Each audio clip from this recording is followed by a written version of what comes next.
And regular గా inspection చేసుకుంటే ఇప్పుడు సార్ చెప్పా ఇక్కడ డ్రైనేజ్ కనెక్షన్స్ వేస్తున్నారు.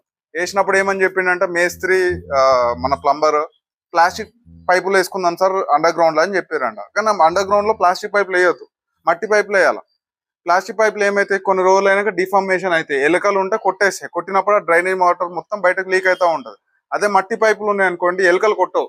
ఇంకోటి ఏంటంటే మీరు 100 సంవత్సరాలు 200 సంవత్సరాలు డ్రైనేజ్ సిస్టమ్ చూసారు అనుకోండి మట్టి పైపులో ఉంటాయి, ఒక చిన్న చెదరవు, భూమిలో కలిసిపోవు, మెల్ట్ అవ్వవు. టెంపరేచర్ కానీ ఏది కానీ మట్టి లోపల మట్టి ప్రాపర్ గా ఉంటది.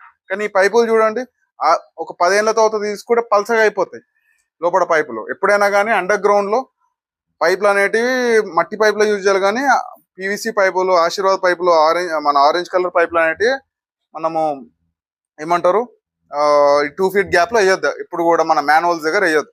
ఇంకొకటి ఏం చెప్పాము, ఇక్కడ 2 feet ఓపెన్ టు స్కై వదిలాం. యాజ్ పర్ డ్రాయింగ్ 2 feet వదిలాం. ఇక్కడ నుంచి చూసా పైకి ఆకాశం కనబడాలి. బట్ వేరేస్ కమ్ టు ఇక్కడ వచ్చేసి 2 feet గల్లు వదిలినా, ఇక్కడ మళ్ళీ మేస్త్రి మోటివేట్ చేసేసి 2 feet స్లాబ్ వేయించిండు. ఇక్కడ ఇప్పుడు ఇక్కడ ఇల్లు కట్టిరా అనుకోండి, ఈ వెంటిలేషన్ రాదు, ఈ ఫ్లోర్ కి పైన ఫ్లోర్ కి వెంటిలేషన్ రాదు. So as per drawing follow అవ్వండి.